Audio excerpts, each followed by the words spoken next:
Alhamdulillahi Rabbil Alamin.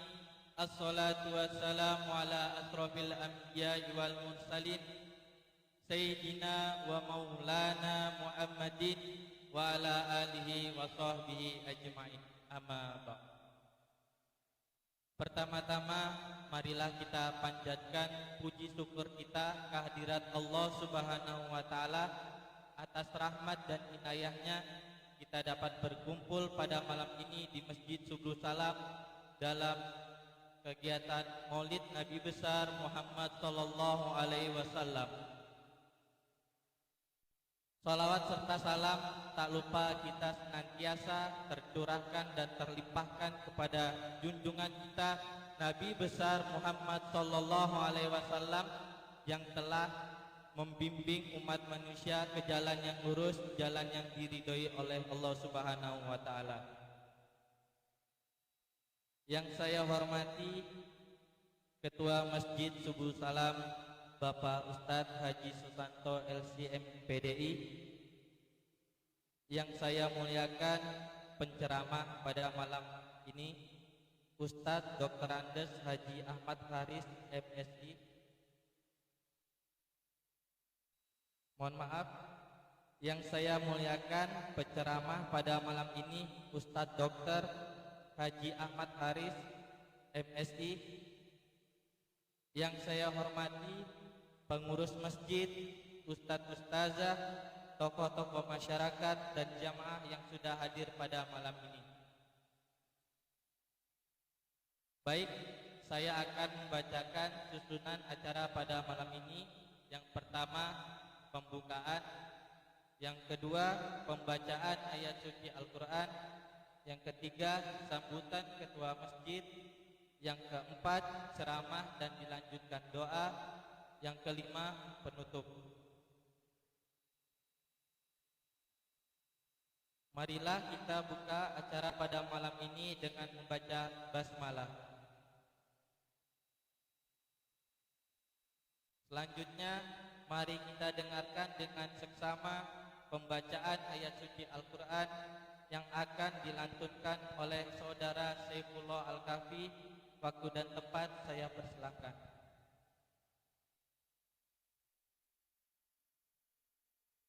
Assalamualaikum warahmatullahi wabarakatuh.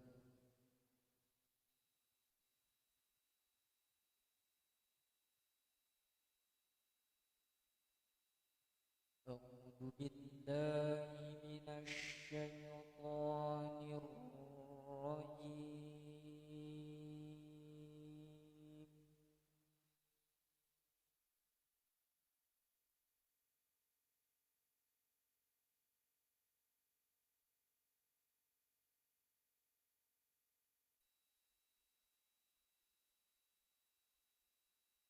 Bismillahirrahmanirrahim.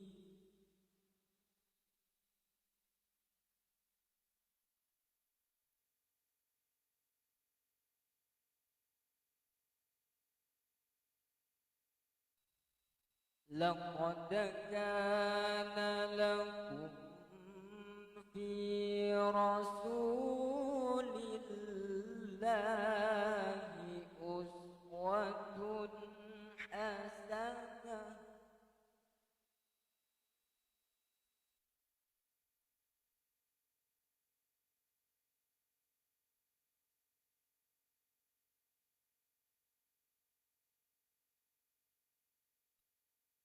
Fi rasulillahi uswatun hasanatun liman kana yarjullah.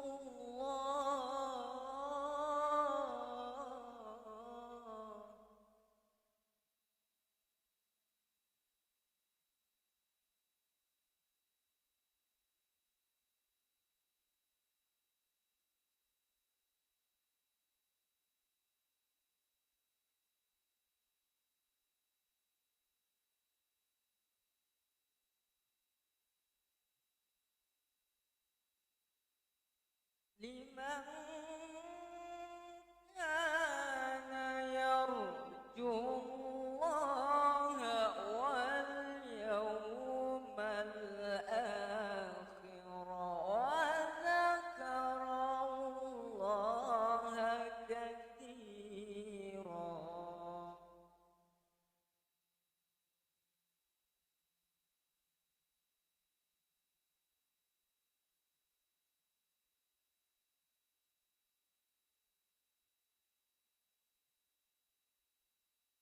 ولما رأى المؤمنون الأحزاب قالوا هذا ما وعدنا الله ورسوله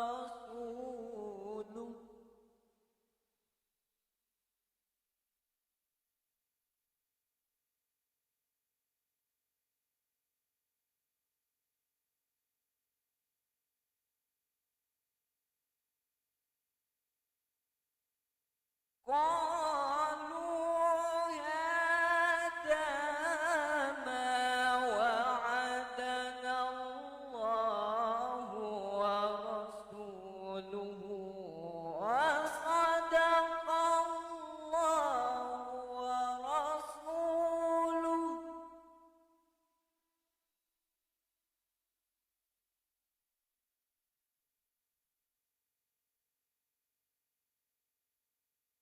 وما زادهم إلا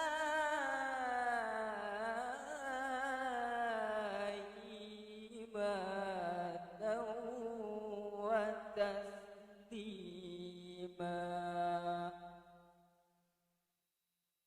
وما زادهم إلا إيمانا وتسليما. صدق الله العظيم. السلام عليكم ورحمة الله وبركاته.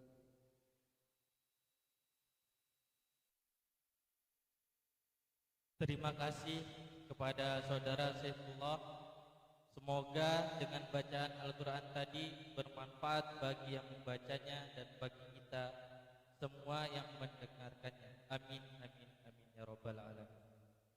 Acara selanjutnya sambutan dari Ketua Masjid yang akan disampaikan oleh Ustadz Haji Susanto. Waktu dan tempat saya persilakan.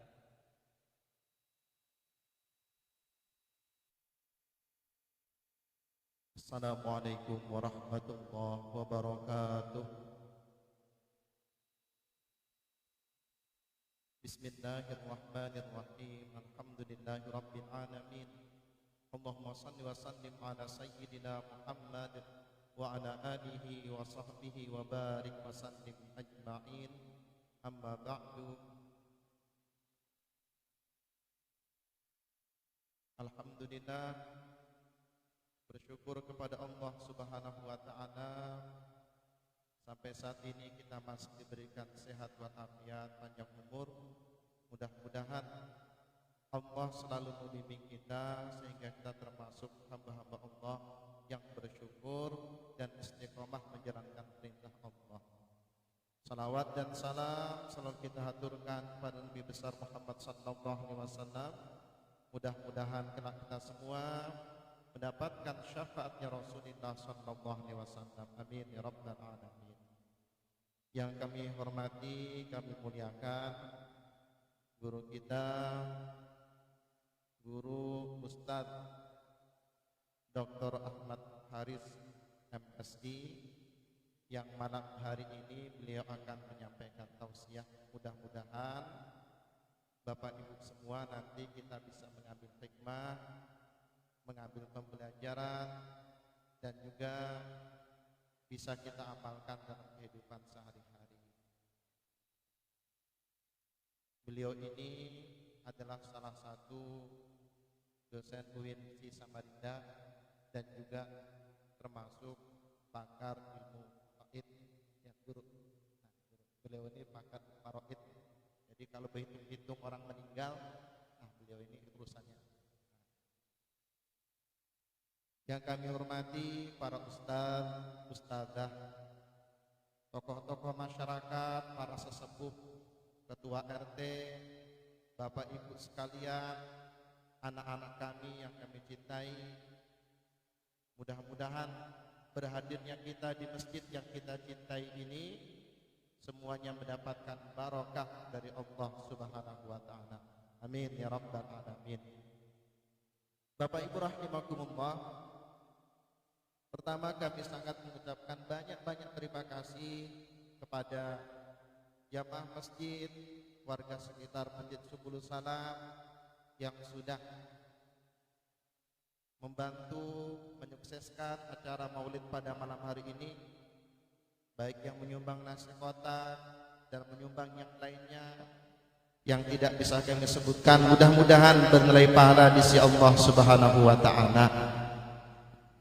Bapak Ibu rahimakumullah, kemudian dalam kesempatan ini kami atas nama pengurus ingin menyampaikan beberapa hal terkait kegiatan-kegiatan yang ada di masjid kita ini, di masjid yang kita bangun bersama ini, di masjid yang mudah-mudahan ini menjadi amal jariah kita semua nanti di saat kita sudah meninggal dunia.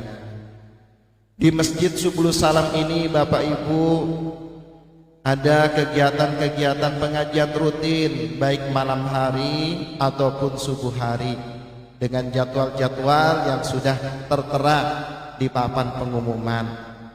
Selain itu Bapak Ibu, masjid yang kita cintai ini juga insya Allah nanti mudah-mudahan dalam waktu dekat memiliki tempat atau klinik kesehatan. Mudah-mudahan dalam waktu dekat ini kita sudah mengadakan pertemuan dengan pihak-pihak yang terkait. Mudah-mudahan nantinya bisa membantu masyarakat sekitar yang ingin berobat, yang ingin cek kesehatan, mudah-mudahan dalam waktu dekat ini. Dan Bapak Ibu rahimakumullah, insya Allah nanti juga kembali akan dibuka kelas-kelas diniyah di Masjid Subul Salam ini. Ustadz-ustadz kita, ustazah yang berada di Masjid Subul Salam ini insya Allah nanti akan kemudian mengajarkan ilmunya kepada anak-anak kita. Mudah-mudahan nanti Bapak Ibu bisa kemudian ikut berpartisipasi untuk memakmurkan masjid yang kita cintai. Bapak Ibu rahimakumullah, alhamdulillah pada malam hari ini banyak anak-anak kita yang datang, ibu-ibu juga banyak yang datang, bapak-bapaknya juga alhamdulillah banyak. Mudah-mudahan semakin banyak yang berhadir di masjid, semakin menambah keberkahan untuk kampung kita, kampung Subul Salam yang kita cintai, atau kampung Al-Quran yang setiap bulan sekali kita mengadakan khatam Al-Quran di masjid yang kita cintai ini. Mudah-mudahan kegiatan-kegiatan yang kita laksanakan, program-program yang kita rancangkan dimudahkan oleh Allah, dan mudah-mudahan nanti pun bernilai amal jariah saat kita sudah meninggal dunia. Nah Bapak Ibu rahimakumullah, mungkin ini yang bisa kami sampaikan. Mudah-mudahan nanti Bapak Ibu bisa mendengarkan dengan khidmat, kemudian mengambil pembelajaran dari apa yang disampaikan oleh guru kita pada malam hari ini. Dan anak-anak sekalian, kami berharap kepada anak-anak sekalian yang di depan, yang di belakang, yang di luar, untuk kemudian tidak ribut, sementara diam sebentar mendengarkan tausiah pada malam hari ini. Demikian yang bisa kami sampaikan. Hadanallahu wa iyyakum ajma'in, wallahu muwaffiq ila aqwamit thoriq. Assalamualaikum warahmatullahi wabarakatuh.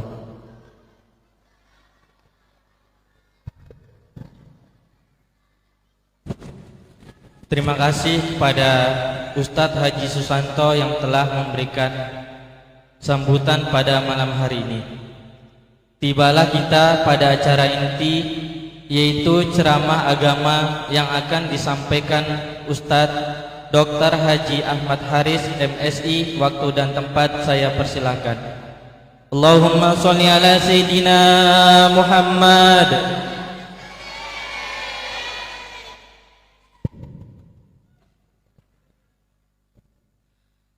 Assalamualaikum warahmatullahi wabarakatuh.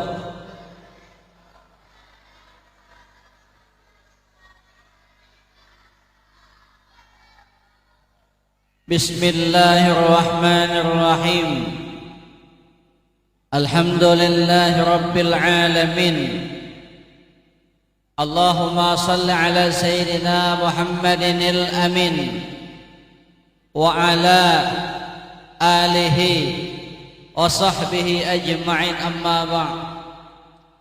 Yang saya muliakan para alim ulama, para tokoh agama, para tokoh masyarakat, pengurus Masjid Subulus Salam, para ketua RT, bapak-bapak, ibu-ibu, adik-adik hadirin dan hadirat yang berbahagia. Pertama dan utama, marilah bersama-sama kita memanjatkan puja dan puji kehadirat Allah Subhanahu wa taala, yang mana berkat limpahan rahmat, taufik, hidayah serta inayahnya, sehingga kita masih diizinkan oleh Allah Subhanahu wa taala untuk datang ke tempat ini, berkumpul tempat ini, hadir tempat ini dalam rangka memperingati Maulid Nabi besar Muhammad sallallahu alaihi wasallam. Salawat dan salam tak lupa pula kita aturkan kehariban junjungan kita Nabi besar Muhammad sallallahu alaihi wasallam. Berkat Rasulullah kita menjadi umat yang terbaik di antara umat-umat yang lain. Berkat Rasulullah surga diharamkan dimasuki oleh umat yang lain kecuali yang pertama kali oleh umatnya Rasulullah sallallahu alaihi wasallam. Nabi Musa berani menanggalkan kenabiannya. Nabi Musa berani menanggalkan kerasulannya dan bermohon kepada Allah, berdoa kepada Allah, bermunajat kepada Allah untuk dijadikan sebagai umat Nabi Muhammad. Permohonan Nabi Musa tidak dikabulkan Allah. Kita tidak meminta, kita tidak memohon. Alhamdulillah kita diciptakan oleh Allah Subhanahu wa taala sebagai umat Nabi Muhammad sallallahu alaihi wasallam. Ini adalah sebuah keberuntungan yang sangat luar biasa. Apa beruntungnya umat Nabi Muhammad? Hidup belakangan, masuk surga duluan. Istilah datang acara, datang belakangan, dapat kotakan paling banyak. Bapak Ibu hadirin hadirat yang berbahagia, insyaallah malam ini saya sebentarnya, tidak lama. Alasannya pertama, kotakan sudah dibagi. Kalau basi siapa tanggung jawab? Saya lihat tadi, nah, sudah ada yang makan tuh, ada yang habis sudah, ada yang kutil-kutil sudah tuh. Cuma yang belum dua ini. Nah, ini bahaya ini. Nah, Bapak Ibu hadirin hadirat yang berbahagia, kita alhamdulillah berada di bulan Rabiul Awal, bulan yang sangat mulia. Bulan Rabiul Awal itu kalau di kampung-kampung namanya macam-macam. Ada yang menyebut bulan Maulid, ada yang menyebut bulan Maulud, ada yang menyebut bulan Mulud. Semuanya betul, semuanya benar. Kalau bulan Maulid berarti waktu dilahirkannya baginda Rasul, 12 Rabiul Awal. Kalau Maulud itu Rasulnya sendiri.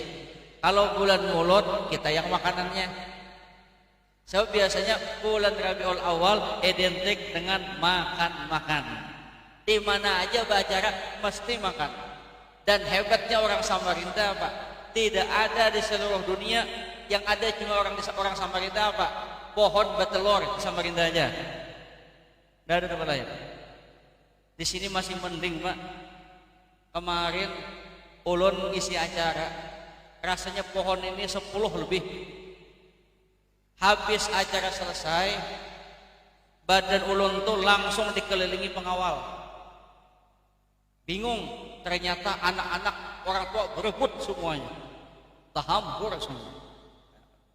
Itu di Jalan Sejati ulun ceramah juga di atas panggung. Di belakang panggung itu ada pohon kayak gini, 2 apa 3 apa 4. Selesai ceramah turun ke bawah, anak-anak naik panggung, roboh panggungnya. Tapi ada yang hebat di daerah Pelita 7, langgar aja, langgarannya kayu lagi. Yang hebatnya apa? Bukan pohon ini, bukan, tapi di atas itu ada benang.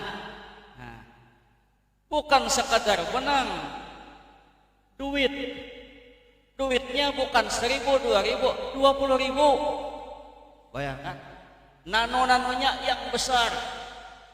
Di hadapan ulun turun lihat ada duit 20.000, mungkin 10 lembar. Dalam hati diambil, aku guru, memalukan betul. Tidak diambil, sayang, mubazir. Ya Allah, nano taruhnya tuh yang besar. Jadi anak-anak tuh sudah siap semua. Ketika yang membaca syair, ya Nabi, habis semua. Alhamdulillah ulun masih bisa menahan diri tidak mengambil. Tapi mau pulang ulun bisiki panitia, ganti yang di atas tuh. Ini salah satu tanda kecintaan kita kepada baginda Rasul Sallallahu Alaihi Wasallam. Penting ini. Kenapa? Bapak Ibu, bicara tentang bulan Maulid, orang pasti bercerita tentang Abu Lahab. Pokoknya kalau bulan Rabiul Awal, Abu Lahab. Maulid, Abu Lahab. Kenapa?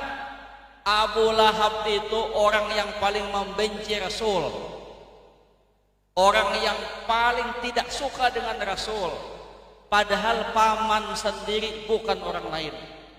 Makanya kita tuh dalam rumah tangga, jadi apapun Bapak Ibu, kalau yang tidak senang keluarga biasa aja. Kenapa? Memang orang-orang besar itu yang tidak senang keluarganya.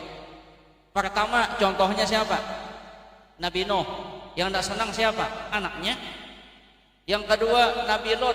Yang tidak senang siapa? Istrinya. Yang ketiga siapa? Asia. Yang beda siapa? Suaminya. Siapa? Fir'aun. Yang keempat Rasulullah Nabi Muhammad. Yang tidak senang siapa? Pamannya. Jadi kalau orang besar itu dibenci oleh keluarga itu biasa. Makanya bila ada orang itu dibenci keluarganya, insya Allah jadi orang besar. Apalagi yang tidak senang bininya, selesai jadi wali. Betul. Di akhir zaman ini,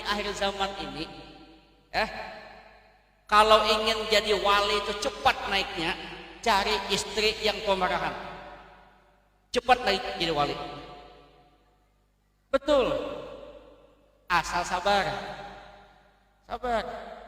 Pokoknya kalau ingin cepat jadi wali, punya istri cerewet, diam, sabar, cepat, secepat kilat menyambar jadi wali. Betul. Itu ada di Hadramaut, Abdurrahman Bajal Haban, wali besar. Kenapa? Karena istrinya cerewet. Ya. Kenapa? Tahan mental. Kadang-kadang justru yang kayak gitulah yang membuat kita menjadi waspada. Waspadanya apa? Di luar tangan dicium, bolak-balik di rumah disuruhnya, ya kan? Tahan enggak? Kalau tahan cepat jadi wali. Makanya lihat pejabat besar itu kata-kata istrinya cerewet. Makanya jadi pejabat. Lihat aja. Pak Wali Kota enggak berani dengan bininya, tahu lon. Aneh. Nah, Bapak Ibu hadirin yang berbahagia, coba lihat Abu Lahab itu seumur hidup senangnya dengan Rasul cuma sekali aja. selebihnya benci. Kapan senangnya? Waktu Rasul lahir. Budaknya yang bernama Suwaibatul Aslamiyah mengatakan kepada Abu Lahab, wahai Abu Lahab, itu keponakanmu, anaknya Abdullah, anaknya Aminah telah lahir. Abu Lahab senang. Saking senangnya Abu Lahab, apa kata Abu Lahab? Wahai Suwaibatul Aslamiyah, hari ini juga engkau aku merdekakan, karena aku senang dengan kelahiran keponakanku Muhammad. Selebihnya benci. Bayangkan, benci luar biasa. Cuma sekali itu senang. Kapan? Waktu Rasulullah lahir. Selebihnya benci. Apa yang terjadi? Pada waktu Abu Lahab meninggal dunia, Abu Lahab meninggal, Abbas, nah Abbas ini paman Nabi juga. Ini namanya Abu Lahab, Abbas, ya kan? Kemudian Abu Talib, Abdullah, itu Hamzah, itu semua paman-paman Nabi semua. Abbas bermimpi bertemu dengan Abu Lahab yang sudah meninggal dunia.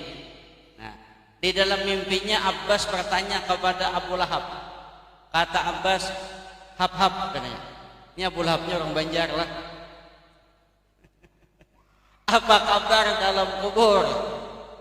Kata Abu Lahab, Bas, kau tahu sendiri kan bagaimana sikapku terhadap keponakan kita Muhammad. Seumur hidup aku benci dengan dia, kecuali waktu dia lahir, sekali itu aja. Tapi alhamdulillah Bas, berkat sekali itu setiap malam Senin, hari Senin, siksaanku diringankan oleh Allah Subhanahu wa taala. Setiap malam Senin, hari Senin api tidak ada. Yang ada cuma air yang mengucur dari jari tanganku dan jari-jari kakiku yang bisa kau nikmati. Bayangkan, padahal Abu Lahab kada Islam, tidak pernah sholat, tidak pernah puasa, sekali aja senang dengan kelahiran Rasul. Siksanya setiap malam Senin, hari Senin diringankan oleh Allah Subhanahu wa taala. Makanya kita berdoa dengan Allah, bermunajat dengan Allah. Setiap hari kita sholat, tiap hari kita baca sholawat, tiap hari kita baca zikir, baca tasbih dan lain-lain, berdoa kepada Allah. Doanya apa? Mudah-mudahan jangankan di dalam kubur, di dunia pun kita akan mendapat syafaat dari baginda Rasul, dan mudah-mudahan jangan dimatikan oleh Allah kecuali pernah bermimpi bertemu dengan Rasul. Berdoa, kuat-kuat berdoa. Bayangkan Pak, Bu, ulun ada baca dalam kitab, di situ disebutkan Imam Malik bin Anas, gurunya Imam Syafi'i. Apa kata Imam Malik? Tidaklah aku tidur di waktu malam kecuali bermimpi bertemu Nabi. Bayangkan. Imam Malik tuh gini aja tidur, Nabi datang. Bayangkan. Ini kan orang hebat nih. Akhirnya apa? Ulun buka kitab, beberapa kitab. Apa kehebatan Imam Malik ini? Setelah ulun baca berbagai kitab, ulun mengambil ada 4 kehebatan Imam Malik yang sulit ditandingi oleh orang lain, sehingga wajar Imam Malik bisa bermimpi bertemu Nabi hampir setiap malam. Apa keistimewaan Imam Malik? Pertama, Imam Malik tinggal di kota Madinah, tapi tidak pernah BAB di kota Madinah. Bayangkan, saya ulangi, Imam Malik tinggal di kota Madinah, tapi tidak pernah BAB di kota Madinah. Kalau ingin BAB, keluar dulu dari kota Madinah. Ditanya, wahai Imam, kenapa engkau keluar dulu, tidak BAB di kota Madinah? Apa kata beliau? Di kota Madinah, di sini ditanam jasad Rasul Sallallahu Alaihi Wasallam. Kalau aku BAB sama dengan mengotori tanah ini Madinah. Bayangkan, sampai ke sana beliau berpikir. Itu yang pertama. Yang kedua lagi, Imam Malik kalau bepergian naik onta, naik kuda. Misalnya beliau pergi ke suatu daerah, naik kuda terbaik, onta terbaik. Ketika pulang, sampai di perbatasan kota Madinah, turun dari onta, turun dari kuda. Onta, kuda dituntun sampai ke rumah. Padahal rumah beliau masih jauh. Lalu ditanya oleh murid-murid beliau, "Imam, kenapa engkau tidak naik kuda, naik onta sampai ke rumah? Kenapa sampai di perbatasan aja turun? Ada apa? Rumah pian masih jauh. Misalnya, ini kan perbatasan Madinah di depan sana. Rumahnya di dalam, kenapa dituntun motor? Kenapa? Coba sampai ke rumah. Kenapa ketika sampai di perbatasan kota Madinah langsung turun dari kuda, langsung turun dari onta?" Apa jawab Imam Malik? Di Madinah dimakamkan jasad Rasul. Kalau aku naik kuda, naik onta, mengganggu Rasul di dalam kubur. Ya kan? Sampai ke sana otak beliau. Kalau kita mana tahu, ya kan? Kalau bisa ke masjid aja, kalau bisa motor di tangan sini aja nah. Kalau bisa naik ke masjid itu langsung melangkah, nah sampai sudah. Makanya Pak, Bu, ulun di waktu di Makkah melihat, membandingkan. Alhamdulillah, ulun baru pulang dari menunaikan ibadah haji kemarin, jadi pembimbing ibadah haji Kloter 2 Balikpapan, Kloter 2 asal Samarinda. Nah, siapa yang naik haji Kloter 2 asal Samarinda itu yang membawa ulun, petugas pembimbing ibadah haji. Coba bayangkan, orang Madinah, orang Makkah tuh tiap hari makanannya kambing, tapi tidak ada yang tekanan. Coba bayangkan, orang Indonesia sekali-kali aja makan kambing, tapi ciun. Di mana letaknya? Setelah saya teliti, ulun teliti, ternyata apa? Orang Makkah Madinah tuh aktivitas jalan kaki. Biar ke Masjidil Haram, ke Madinah naik mobil, tapi parkiran jauh. Sampai ke masjid itu berjalan setengah kilo, masuk ke masjid setengah kilo, 1 kilo berjalan. Jadi wajar ada pembakaran. Ya, kalau kita habis makan sate guring, kayak Pak Mawan. Ya, itu bedanya kita. Ya, Pak, Bu, di Makkah Madinah tuh kambing itu seekor buat 10 orang makan, tapi tidak ada yang tekanan. Itu hebatnya, karena aktivitas jalan kaki, kemana-mana jalan kaki, kemana-mana jalan kaki. Nah, perlu lanjutkan. Yang ketiga lagi, Imam Malik tinggal di kota Madinah, sering tidak menggunakan sandal. Kadang-kadang beliau jalan kaki tidak pakai sandal. Kadang-kadang sandal sepatu dilepas, kadang bersepatu, kadang berlepas. Pak, Bu, Madinah itu panas. Tahun ini aja kemarin 49 derajat panas. Jadi ada satu kejadian waktu di Madinah, ada kai datangi ulun di kamar.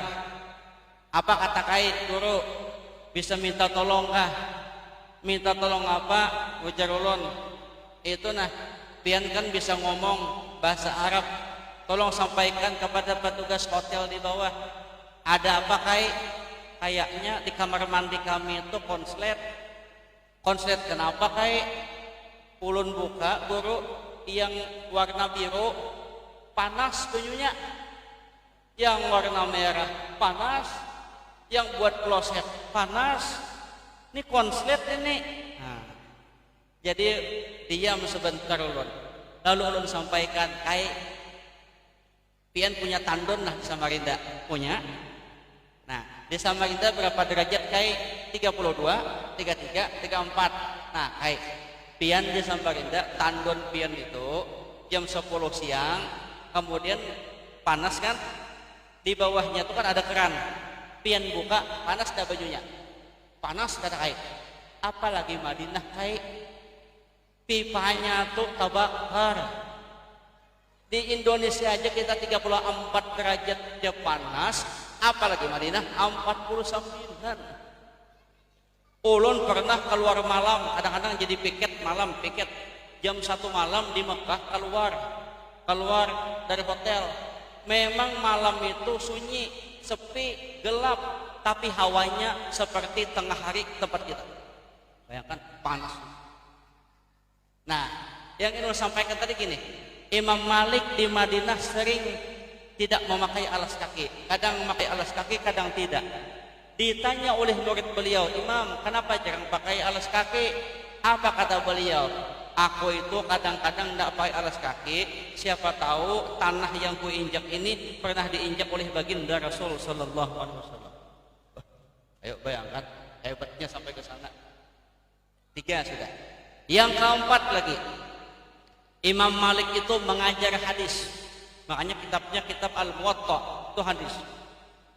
Pada suatu ketika waktu beliau mengajar hadis, beliau membaca hadis dengan tenang. Baru beberapa saat baca hadis, wajah beliau keringatan langsung. Berkeringat. Yang tadinya putih bersih, pucat, memerah. Kata murid-murid beliau, kenapa imam ini sakit perut kah? Yuk bayangkan. Beberapa waktu kemudian, setelah selesai membaca kitab, Imam Malik mengambil sesuatu di belakang. Waktu beliau tangkap di belakang, ternyata apa? Kalajengking yang sedang menyengat belakang beliau. Ditanya oleh murid beliau, Imam, kenapa itu kalajengking tidak diambil dari tadi? Kenapa? Kenapa dibiarkan saja sampai membaca hadis selesai? Apa jawab Imam Malik? Wahai murid-muridku, aku membaca hadis itu adalah ucapan Rasul, perkataan Rasul. Kalau aku potong di tengah jalan karena hanya mengambil kalajengking, berarti sama aku memotong pembicaraan Rasul, kurang adab kamu. Bayangkan. Jadi kesimpulannya untuk lihat wajar kalau Imam Malik setiap malam bisa bertemu dengan baginda Rasul Sallallahu Alaihi Wasallam. Kenapa? Yang ada di otak beliau hanya Rasul, Rasul dan Rasul, memuliakan baginda Rasul Sallallahu Alaihi Wasallam. Bapak Ibu hadirin hadirat yang dimuliakan oleh Allah Subhanahu wa taala. Tidak ada orang yang lebih sayang dengan kita. Tidak ada orang yang lebih cinta dengan kita siapapun kecuali Rasulullah. Ada. Suami sesayang-sayangnya dengan istri, meninggal istri, kawin. Mana ada? Sama aja. Istri sayang dengan suami, meninggal suami, dah lama masa iddah. 2 tahun paling kawin. Ayo. Maaf, coba Rasulullah itu bayangkan waktu mau meninggal aja merasakan sakitnya sakaratul maut. Sakaratul maut itu sakit. Kata Nabi, sakitnya sakaratul maut itu sama dengan 300 kali bacokan pedang. Sakit. Sampai-sampai Nabi mengatakan kepada Jibril, ya Jibril, kalau bisa, andai kata bisa, sakitnya sakaratul maut umatku tuh aku aja yang nanggung, umatku jangan. Senang ya, luar biasa sayangnya dengan kita. Bahkan ketika malaikat Jibril bertanya kepada Rasulullah, ya Rasulullah, Allah meminta kepadaku, tanya Muhammad, dia pengen apa, aku kabulkan. Kata Jibril, ya Rasulullah, itu Allah titip salam, Allah minta sampaikan kepadamu apa yang kau inginkan, Allah kabulkan. Apa jawab Rasul? Ya Jibril, permintaanku cuma satu, aku tidak ingin ada umatku masuk ke dalam api neraka. Mau meninggal dunia aja, coba lihat apa yang dikatakan Rasul, ummati ummati as-salat. Satu-satunya Nabi dan Rasul yang mulai di dunia sampai di padang mahsyar yang berkeliaran cuma Rasul. Nabi lain tidak ada. Mana buktinya di dunia? Banyak orang mimpi. Mana buktinya dalam kubur? Coba lihat di talqin itu. Man huwa rajul alladzi bu'itsa fikum? Siapakah laki-laki itu yang diutus kepadamu dan kepada semua makhluk? Rasulullah di kubur. Cuma kadang-kadang kita yang tidak kenal. Dan di padang mahsyar satu-satunya Nabi dan Rasul yang berkeliling itu hanya Nabi Muhammad. Nabi itu berjalan di 3 tempat. Pertama di mana? Pertama di tempat penimbangan amal. Kalau amal kita sedikit, kemudian kita banyak baca salawat, dikasihkan sorban, berat amal kebaikan. Yang kedua, Nabi berada di mana? Nabi berada di Telaga Kautsar. Air di Telaga Kautsar itu tidak boleh diminum oleh umat yang lain kecuali oleh umatnya Rasulullah, dikapling oleh Nabi. Yang ketiga, Nabi berada di mana? Tepian sitian Siratal Mustaqim. Nabi ingin memastikan bahwa kita umat beliau masuk surga. Bayangkan, pintu surga itu tidak dibuka kecuali umat beliau masuk duluan. Makanya wajar kita memperingati Maulid Nabi ini, wajar. Ada perlu dalil, ada usah kita aja mencintai perempuan perlu dalil lah. Ustaz Susanto mencintai binimu ada dalilnya lah. Ada. Apalagi terhadap manusia yang sangat berjasa dengan kita, Rasulullah Sallallahu Alaihi Wasallam. Pak, Bu, coba lihat ya. Jangankan Rasulullah, pian kalau naik motor, naik mobil menuju suatu tempat pakai Google Map kan? Ya, lihat Google Map. Itu dia akan mengarahkan kita. Coba lihat, 200 meter lagi belok kanan. Kita tidak nurut, maju kita ke depan. Apa dia bilang? Putar balik, ngomel dia. Kita tetap ngotot jalan, lihat peta berubah dia peta langsung. Ya kan? Peta. Nanti dia akan ngomong lagi, lurus 500 meter. Di depan ada perempatan, putar balik. Kita ngeyel, maju lagi, apa dia bilang? Putar balik. Tidak nurut juga kita, nanti kita jalan dia akan ngomong 1 kilo ada perempatan, putar balik, Anda akan sampai di tempat tujuan 10 menit terlambat dari jadwal semula. Google Map aja pingin kita selamat, apalagi baginda Rasul Sallallahu Alaihi Wasallam. Ya kan? Ini yang kita perlu. Makanya dulu ulun waktu ngaji di sekumpul ujiabah guru, pokoknya bayangkan Rasul, ingatkan Rasul, seakan-akan Rasul ada di depan kita. Karena tidak ada yang lebih mencintai siapapun kecuali baginda Rasul Sallallahu Alaihi Wasallam. Nah, Bapak Ibu hadirin hadirat yang dimuliakan oleh Allah Subhanahu Wa Taala, sedikit mengambil keberkahan. Rasulullah Sallallahu Alaihi Wasallam bersabda, apa kata Rasul? Haslatani la syai'a aqrab minhuma. Ada 2 perkara, tidak ada yang lebih hebat dari 2 ini. Pertama apa?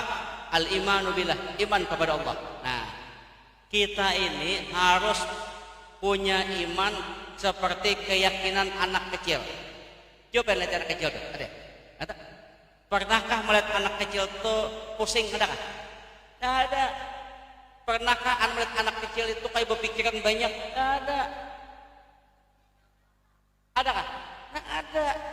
Yang ada di wajah anak kecil senyum, ya kan? Kalau dia haus, Pak, susu datang. Ngantuk, ya kan? Pernahkah lihat anak kecil mau tidur melamun? Dada kecil tidur. Kenapa anak kecil begitu riang, begitu enjoy hidupnya, begitu nyaman hidupnya? Kenapa? Karena anak kecil punya keyakinan bahwasanya ayah ibunya tidak akan mungkin menelantarkan dia. Mestinya kita yang tua-tua ini lebih yakin kita punya Allah. Wa rabbuka mawjudun wa rizquka ma'lumun. Tuhanmu ada, Allah Maha Kaya. Kenapa kita gelisah menatap hidup? Wa rizquka ma'lumun. Rezeki kita sudah ditakar oleh Allah Subhanahu Wa Taala. Tidak usah khawatir. Orang zaman dulu anaknya 15 santai ya. Guru Bangil itu anak sidin berapa? 27. Santai aja. Kita 2 kelahi tiap hari. Padahal orang zaman dulu kerjaannya apa? Petani ya. Santai ya. Nah, ini kita harus belajar keyakinan kepada Allah Subhanahu Wa Taala. Yakin kepada Allah. Makanya Pak, Bu, dalam penelitian itu dikatakan orang itu sakit diakibatkan oleh makanan cuma 20%. 80% itu pikiran. Ada penelitian di Amerika mengatakan orang sakit karena masalah biasa aja tidak berkaitan dengan pikiran cepat sembuh. Tapi kalau orang sakit karena banyak pikiran lama sembuhnya. Sebenarnya makanan ada pikiran. Coba ulun bandingkan. Di mana-mana ulun selalu contohkan gini. Tahu orang gila? Tahu? Di mana kenalnya? Coba lihat. Coba ulun ngajak pian belajar logika. Orang gila itu jangan dilihat gilanya. Kita ingin melihat fisiknya. Orang gila itu kadang bertelanjang, makanannya sembarangan. Tapi pernahkah lihat orang gila sakit perut? Adakah? Adakah orang gila kena asam urat? Adakah bu? Ada orang gila kena asam urat kah? Ada orang gila kolesterol kah? Ada orang gila tekanan kah? Tidak ada kan? Padahal maaf, dia bertelanjang tapi tidak pernah masuk angin. Makan sembarangan tapi tidak pernah sakit perut. Ada apa ini? Betul kan? Kadang-kadang yang dimakannya tuh basi, di sampah, perutnya aman aja. Setelah saya observasi beberapa lama, saya terjun ke lapangan. Akhirnya saya menemukan orang gila itu kenapa fisiknya kuat? Karena orang gila memiliki dua kelebihan. Apa itu? Pertama, orang gila itu memiliki sifat qanaah. Apa itu qanaah? Mensyukuri apa yang ada. Ada makanan dimakan, tidak ada makan.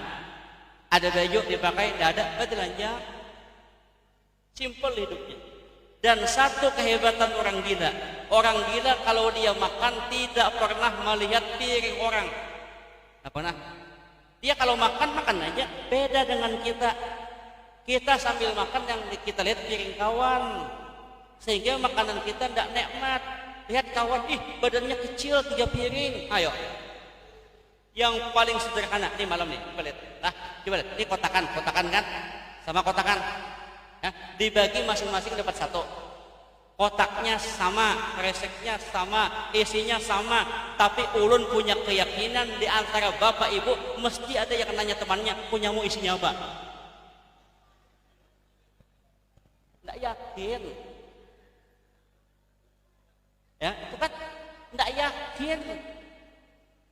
Padahal lihat kawan dapat dada, kita sayap. Padahal dada ayam, sayap ayam. Karena kita sayap lalu tidak enak. Ya. Coba punya kita aja, tidak usah punya orang dilihat. Selama membandingkan diri kita dengan orang, tidak akan pernah hidup berbahagia. Punya kita, syukuri alhamdulillah. Mau kayak apa? Syukuri aja. Syukuri alhamdulillah. Pak Bu, ulun waktu bawa jamaah haji, ulun dulu pernah kena liver, pernah apalagi nih paru-paru berobat. Bayangkan dalam hati bisa juga kan bawa orang tua nih. Karena tahun 2023 yang ini kemarin itu lansianya tuh 31%. Pian bayangkan aja, yang berangkat haji 299, lansianya 80-an. Pak, dan tidak ada pendamping. Nang ketergantungan obat 100 orang. Bayangkan. Yang kartu merahnya ada 50-an. Ini harus penjagaan ekstra. Kalau enggak meninggal orang. Tapi alhamdulillah berkat semangat selesai. Jadi tadi apa? Pertama, yakin kepada Allah Subhanahu wa taala. Harus yakin kita. Dulu ada cerita, ini di Kampung Ulun di Banjar ada cerita. Ada preman, ini kisah nyata. Ada preman mau naik haji. Filsafat orang Banjar itu gini. Orang naik haji itu tergantung amal ibadah waktu di kampung. Bila di kampung sering nempelin orang, di Mekah ditempelin orang. Bila di kampung biasa malak duit orang, di Mekah Madinah duitnya dipalak. Sehebat-hebatnya preman, ciut juga dia. Dalam hatinya kalau gini caranya mati aku. Ya. Bos preman datang dia ke salah satu ulama. Salah satu masih hidup ulamanya. Bilang ke sana, guru, kenal saya kan? Kenal. Ada apa nih? Guru, saya pengen naik haji. Tapi pian tahu kelakuan urun kan sering nempelin orang, ambil itu. Tahu kayak apa caranya nih supaya aman di Mekah? Supaya kepala saya tidak ada yang mukul kayak apa? Supaya duit saya tidak ada yang malak kayak apa? Kata guru, kata tuan guru, gampang aja. Kau datangi semuanya satu-satu, minta maaf, selesai. Karena dia pengen naik haji, semua didatanginya. Minta maaf ya, dulu kepalamu ketempeleng. Minta maaf lah, guru duitmu kau ambil. Alhamdulillah, semua memaafkan. Kalau enggak, tempelengnya lagi. Nah, yang jadi masalah tuh gini, dia tetap belum yakin, itu masalahnya. Tidak yakin dia. Datang lagi ke tempat tuan guru. Guru, saya sudah datangi semua sudah memaafkan. Tapi gimana nih belum yakin? Aduh, tapi kan Tuan Guru tenang aja. Tenang aja. Kata beliau, tunggu sebentar. Aku masuk ke kamar. Dikira preman tadi, Tuan Guru itu di kamar sholat hajat. Padahal beliau melamun, apa dikasih? Apa dikasih? Akhirnya apa? Beliau ambil kertas. Nah, ambil pulpen. Beliau tulis di kertas dengan pulpen. Kertas tadi dirobek, kemudian beliau lipat-lipat. Nah, habis dilipat, beliau keluar kamar. Kata Tuan Guru tadi, kamu bawa aja sudah. Itu ada tulisanku tuh. Sudah ku tulis dan sudah ku lipat-lipat, jangan dibuka-buka. Rupanya preman tadi melihat ada kayak gitu, dinya yakin. Kata preman, jimat. Nah, kan orang banjir gitu, jimat. Muncul keyakinan dalam hatinya, aman. Dibawanya pulang, masukkannya ke dalam tas. Waktu pelaksanaan ibadah haji, berangkat haji. Sampai di Jeddah aman. Di Mekah 10 hari aman. Penasaran dia, apa bacaannya itu? Cuma ingat pesan kiai, ulama, jangan dibuka-buka. Dia khawatir nanti kajiannya runtur, mati dia kan. Akhirnya apa? Di Mekah selamat. Di Arafah, Muzdalifah, Mina aman. Penasaran pengen buka, tapi tidak berani, takut. Di Madinah 8 hari aman juga dia. Tidak ada yang nempelin dia, tidak ada yang ngambil duitnya satupun. Selamat semuanya. Senang dia. Pulang kembali ke kampung halaman, namanya preman, anak buahnya banyak. Kata dia, tunggu semua, aku pengen masuk kamar dulu. Dia bawa tas ke kamar. Habis itu dia ambil kertas tadi. Dia buka kertas tadi, ketawa dia. Kenapa ketawa? Ternyata tulisannya cuma 2 kata. Apa tulisannya? Selamat jalan. Ayo, yang kita ini kan bukan tulisannya itu, tapi keyakinannya itu. Nah, tuh, keyakinannya itu yang hebat. Ini kita boleh keyakinan kepada Allah Subhanahu wa Ta'ala. Sama dulu ada juga cerita. Dulu ada anak muda juara 1 musabaqah tilawatil Quran tingkat provinsi Jawa Timur. Dan dia hidup di masa Kiai Hamid Pasuruan. Kiai Hamid itu wali besar di zamannya. Kiai Hamid itu kalau berdoa kabul. Bayangkan. Nah, anak muda ini kemudian pergi ke Pasuruan minta doa supaya nomor 1 tingkat nasional kayak pacarnya. Sampai di Pasuruan, Assalamualaikum Kiai. Waalaikumsalam. Kata Kiai Hamid, apa hajat? Saya mau ikut musabaqah tilawatil Quran tingkat nasional di Medan. Doakan Kiai, mudahan nomor 1. Apa kata Kiai Hamid? Insya Allah kamu nomor 1 dengan 3 syarat. Pertama, tetap latihan. Nah, tetap. Yang kedua, ketika kamu sampai nanti di Medan, masjid yang pertama kamu lihat, mampir, sholat 2 rakaat di sana. Yang ketiga, kamu baca amalanku ini 33. Kalau kau jalankan 3 ini, nomor 1. Senang anak muda tadi. Berangkat ke Medan, ikut MTQ. Waktu ikut MTQ penyisihan diumumkan masuk final. Dalam artinya 1, 2, 3 sudah nih. Pas final diumumkan anak muda tadi tidak nomor 1 tapi nomor 3. Dalam hatinya nih, sejak kapan doa Kiai Hamid tidak kabul? Aku pengen nomor 1, kenapa nomor 3? Kecewa dia. Sudahlah, mau gimana lagi? Pulang ke Surabaya. Kemudian dia sowan kembali ke tempat Kiai Hamid. Sampai di tempat Kiai Hamid kan kenal. Kata Kiai Hamid, kamu kan yang kemarin minta doa atau MTQ? Betul. Nomor 1 kan? Enggak. Kok bisa enggak nomor 1? Kata Kiai Hamid, kau tetap pelatihan? Tetap. Kau ketika sampai di masjid pertama kamu lihat kamu sholat. Kau baca amalanku, baca 33. Enggak katanya. Yai, waktu saya baca 33 hati saya enggak yakin. Saya kalikan 2, 66. Enggak yakin. Saya kalikan 3, 99 baru saya yakin. Apa kata Kiai Hamid? Salah kamu. Aku nyuruh baca 33 nomor 1. Karena kau baca 99 wajar nomor 3. Ayo bayangkan. Maaf ya, orang zaman dulu tuh kenapa hidupnya berkah? Kenapa? Karena dengan kiai itu cuma 2 kata, sami'na wa ata'na, titik. Orang zaman sekarang kenapa keberkahan tuh agak hilang? Kenapa?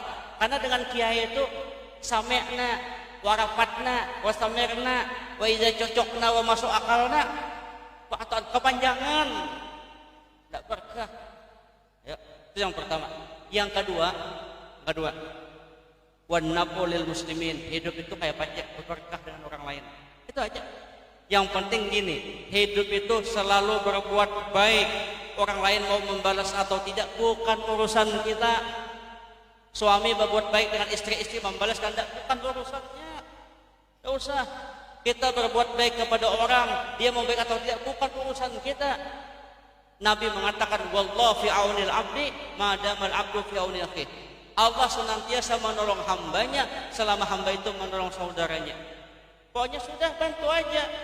Kenapa? Begini, ketika kita berbuat baik kepada orang lain tidak membalas, Allah akan kirim orang yang lain lagi yang akan berbuat baik kepada kita.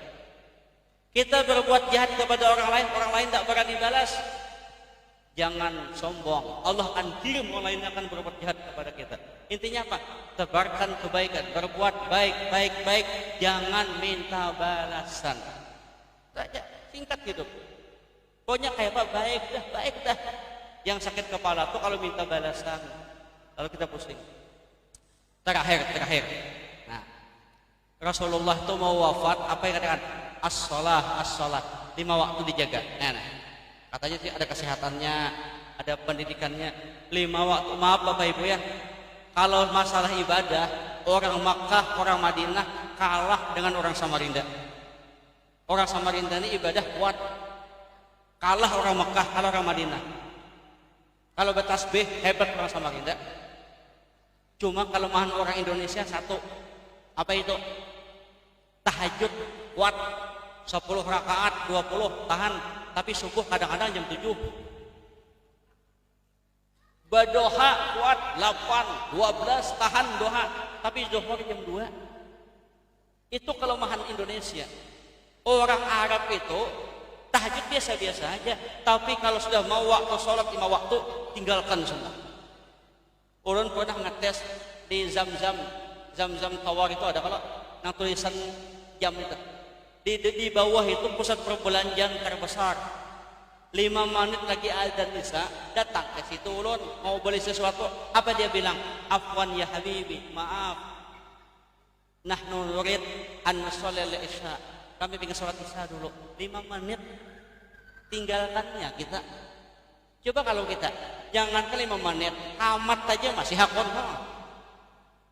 Kamat itu. Nanti ujung-ujungnya nak ke masjid kan, enggak, imamnya lambat ya. Imam yang lambat. Ada lagi satu kehebatan orang Arab. Nah, di Arab itu banyak namanya sabil-sabil. Artinya gini, kalau memang baik kita ambil, kalau enggak jangan kita ambil. Di Makkah Madinah tuh banyak sabil. Artinya orang bagi-bagi minuman, makanan.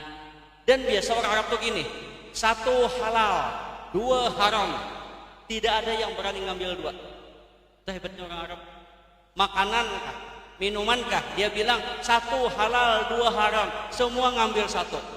Coba di Samarinda 1 halal 2 haram, 3 ambilnya.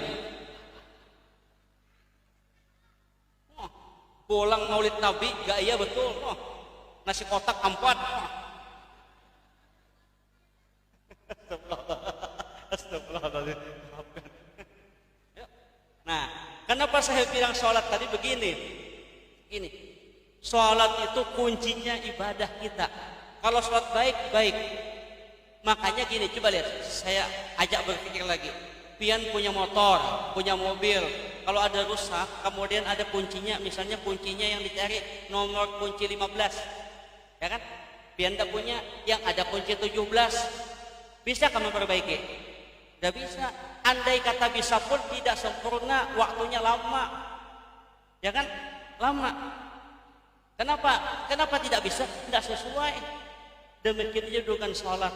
Zuhur jam 12:05 pasnya. Kenapa kita sembahyang 2:30? Kuncinya kada rasok lagi.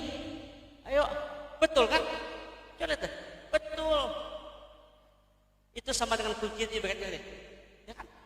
Kita kuncinya kalau beda susah. Sama ini. Padahal sholat itu hayya 'alas shalah, mari sholat. Sambungannya apa?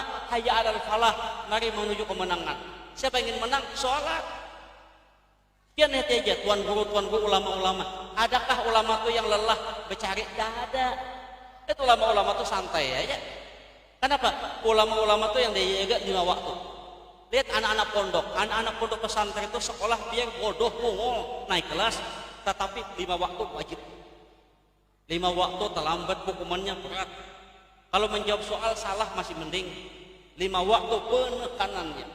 Bayangkan. Kenapa? Itu kuncinya tuh di situ, 5 waktu. 5 waktu itu. Makanya kalau kita 5 waktu itu pas, apapun keinginan kita, insya Allah kabul. Tapi kalau kita melambat-lambatkan, lambat juga tuh. Seperti kunci tadi, lambat juga. Makanya 5 waktu dijaga. Waktu dijaga. Kayak apapun, 5 waktu dijaga. Ulun dulu, datu ulun di Pemangkih tuh, nah, tuan guru besar. Ulama besar, tuan guru Kiai Haji Mukri, orang nyebutnya kayak assalamualaikum. Orang nanya kepada beliau, kayak amalan apa yang bagus? Sembahyang aja pas-pas waktunya. Minta amalan aja apa? Waktu sembahyang pas-pas. Jadi orang alim. Orang alim itu adalah capek-capek. Nggak ada kalau? Nggak ada. Lihat orang alim. Orang punya rumah juga. Orang punya motor juga. Orang punya mobil juga. Orang punya bini juga. Kadang-kadang bininya banyak daripada kita. Betul lah. Santai ya kan? Santai. Kenapa? 5 waktu dijaga. Coba nah, kita sama-sama nah, mulai malam ini. Karena yang disebut Nabi waktu mau meninggal, as-shalah. Karena yang pertama kali dihisab sholat. Kalau sholatnya bagus semuanya. Jadi kunci yang pertama sholat aja dah. Bila di sini bagus, insya Allah kehidupan tuh pasti. Ekonomi pasti ada aja jalan keluar. Ada aja. Asal 5 waktu dijaga. Ada aja cara-cara Allah Subhanahu Wa Taala. Ya kan? Ada aja jalannya. Nah mudah-mudahan ada manfaatnya. Mudah-mudahan ada berkahnya, mudah-mudahan Allah Subhanahu wa taala senantiasa mengabulkan segala hajat hidup kita, mempermudah urusan kita, menjadikan keluarga kita keluarga yang sakinah, mawaddah warahmah, menjadikan anak-anak yang saleh dan salehah, dan mudah-mudahan husnul khatimah. Salah khilaf mohon maaf, wallahul muwaffiq ila aqwamit thoriq. Assalamualaikum warahmatullahi wabarakatuh. Al-Fatihah. A'udzu billahi minasyaitonir Bismillahirrahmanirrahim. Maliki yaumiddin. Iyyaka na'budu wa iyyaka nasta'in. Shiratal ladzina an'amta 'alaihim ghairil maghdubi 'alaihim waladdallin. Amin. Amin amin amin ya rabbal alamin. Bismillahirrahmanirrahim. Alhamdulillahirabbil alamin. Allahumma shalli ala sayyidina Muhammadin al-amin wa ala alihi wa sahbihi ajma'in. Allahumma ighfir lana dhunubana wa liwalidina li awladina li masyayikhina wa li jami'il mu'minina wal mu'minat wal muslimina wal muslimat الأحياء منهم والأموات برحمتك يا أرحم الراحمين. اللهم اجعلنا محبوبا في قلوب عبادك وعزيزا في عيونهم، واجعلنا وجيها في الدنيا والآخرة من قرابين يا كثير النوال يا حسن في قائما بلا زوال يا مبدئا بلا مثال فلك الحمد والمنة والشرف على كل حال. اللهم يا محول الحول والأحوال حول أحوالنا والمسلمين لسنها يا مولانا يا مجيب يا حاضر يا غيب. توسلنا إليك بالحبيب تقضي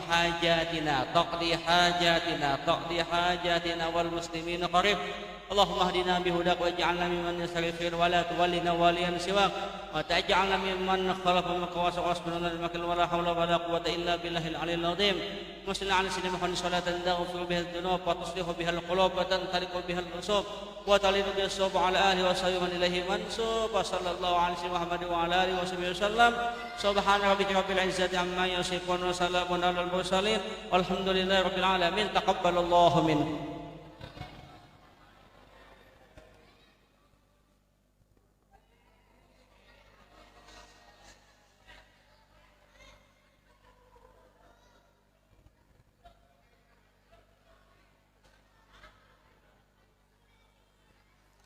Terima kasih kepada Ustadz Dr. Haji Ahmad Haris MSI yang telah menyampaikan ceramah pada malam ini.